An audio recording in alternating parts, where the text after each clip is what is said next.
La Clavicula Salomonis, ou Clé de Salomon, est l'un des grimoires les plus célèbres de la tradition occidentale. Attribué au roi Salomon, cet ensemble de textes, datant pour la plupart du XVe au XVIIIe siècle, est une véritable mosaïque de pratiques magiques cérémonielles, de formules et de rituels destinés à dominer les forces invisibles, qu'elles soient angéliques ou démoniaques. Bien que son nom évoque une origine biblique, la Clavicula Salomonis est avant tout un produit de l'occultisme médiéval et renaissant, où se mêlent influences chrétiennes, juives, grecques et arabes. Le corpus comprend 122 manuscrits répertoriés, rédigés dans diverses langues, latin, italien, français, anglais, allemand, néerlandais, tchèque, et potentiellement en hébreu ou en arabe. Les versions grecques, connues sous des titres variés comme Traité magique de Salomon ou Petite clé de l'art d'hygromancie, semblent être les plus anciennes et pourraient être la source des adaptations ultérieures. Les textes grecs, datés du XVe siècle, montrent une forte influence chrétienne et ne semblent pas directement dérivés d'un original hébraïque. Les textes de la Clavicula Salomonis divergent considérablement, ce qui rend impossible d'en établir une version définitive. Cependant, certains thèmes et pratiques se retrouvent régulièrement. Conjuration des anges des ténèbres pour accéder à des pouvoirs surnaturels. Rituels pour attirer l'amour, défaire ses ennemis ou encore devenir invisible. Pentacles et symboles, souvent liés à l'astrologie, pour canaliser des énergies spécifiques. Cette flexibilité reflète l'essence même de l'occultisme, un savoir malléable, prêt à être adapté selon les besoins et les contextes culturels. Le roi Salomon, réputé pour sa sagesse et son lien privilégié avec le divin, a souvent été mythifié comme un sorcier dans la littérature magique.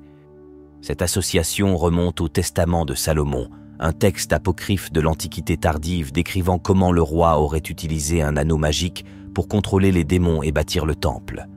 Cette image de Salomon comme maître des esprits a servi de base symbolique à des œuvres telles que la Clavicula Salomonis, le Lémégéton et d'autres grimoires. La Clavicula Salomonis reflète le syncrétisme spirituel de l'Europe médiévale et renaissante, où des influences gréco-romaines, judéo-chrétiennes et islamiques se mêlaient. Par exemple, la présence de pentacles planétaires et de références à l'astrologie témoigne de l'héritage hermétique, tandis que certaines structures rituelles rappellent des pratiques kabbalistiques ou soufis.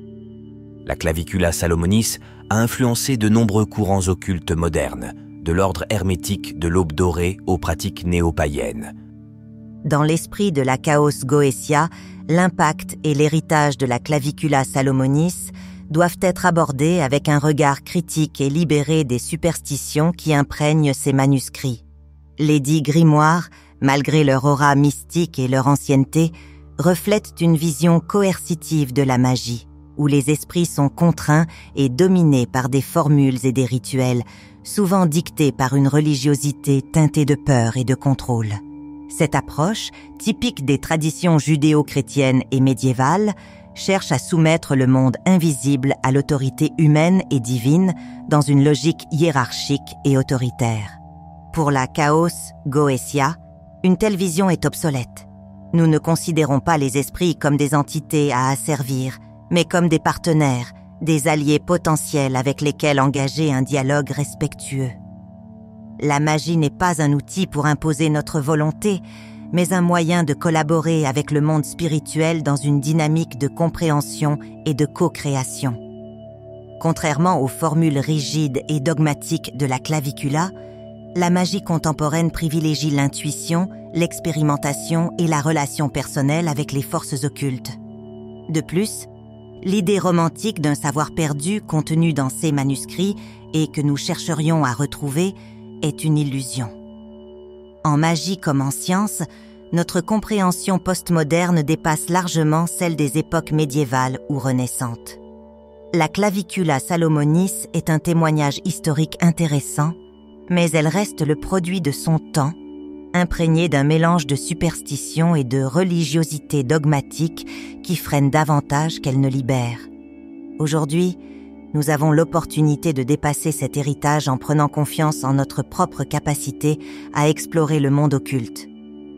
La Chaos Goetia incarne cette démarche, une magie vivante, évolutive, où la créativité et l'émancipation remplacent la quête illusoire d'un âge d'or révolu. C'est en rompant avec l'idée d'une vérité figée que nous progressons, en forgeant nos propres clés plutôt qu'en tentant de récupérer celles d'un passé surévalué. La véritable magie est une voie de liberté, et c'est en assumant cette liberté loin des chaînes des grimoires poussiéreux que nous trouvons notre véritable puissance.